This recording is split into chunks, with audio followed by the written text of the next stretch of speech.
Bye. Friends, ఇప్పుడైతే మనతో ఉన్నారు షేక్ సోనా గారు. ఈవిడ ఏంటంటే జనరల్గా ర్యాపిడో మీకు తెలుసు కదా, మనం ఎక్కడైనా బయటకు వెళ్ళినప్పుడు ర్యాపిడో కానీ ఊబర్ కానీ వెళ్తాం కదా. సో అలాగా నేను బయటకు వెళ్దామని ర్యాపిడో ఊబర్ బుక్ చేస్తే ఒక లేడీ ఫోన్ లిఫ్ట్ చేశారు. సో నిజంగా నేను చాలా ఫస్ట్ షాక్ అయ్యాను, తర్వాత సర్ప్రైజ్ అయ్యాను. తర్వాత ఇప్పుడు అడిగితే తను ఏంటంటే first she wants to become an entrepreneur. తన కాళ్ళ మీద తను బతకాలనుకుంటుంది, ఒక్కరి అండర్లో బతకాలి నాకు ఇష్టం లేదని చెప్తుంది.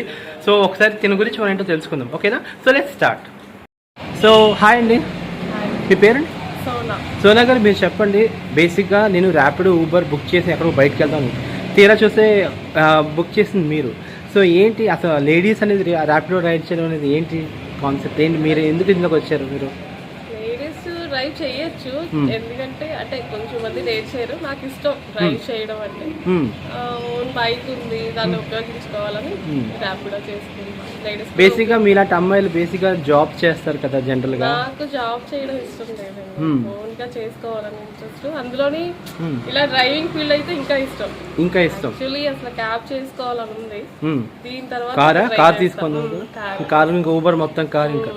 సో ఎలా ఉందండి ర్యాపిడో మీరు చేస్తున్నారు కదా, ఎలా ఉంది? బాగుంది. ఎనీ చాలా మంది అబ్బాయిలు ఎక్కుతారు కదా, అబ్బాయిలు ఎక్కిన మీకు ఏమైనా మిస్బిహేవ్ అట్లాంటి? అందరూ సపోర్ట్ చేసిన వాళ్ళే, మాక్సిమం నేను ఇప్పటిదాకా చేసిన దగ్గర నుంచి అందరూ సపోర్ట్ చేసేవాళ్ళు. చేసుకోండి, మంచిదే, అమ్మాయిలు కూడా ట్రై చేస్తే. సో మీలాంటి వాళ్ళు అసలు బేసిక్గా చెప్పాలంటే ఇన్స్పిరేషన్ చాలా మంది అమ్మాయిలకి. ఇప్పుడు మిమ్మల్ని చూసి ఇంకందరూ బొక్క ఎందుకు వచ్చింది చెప్పి హ్యాపీగా మనం కూడా ర్యాపిడో చేసుకుని ఒక అమ్మాయి చేస్తే మనం చేయట్లేదు ఒక ఇన్స్పిరేషన్ వస్తుంది. So nice. ఇంకా ఇలాగా ఇంకా మంచి మీరు ఈ స్థానం ఈ తర్వాత ఇంకా కారు కొని ఇంకా మీరు ఊబర్ అనేది రైడ్ చేయాలని కోరుకుంటున్నాను. So wish you all the best. Thank you so much.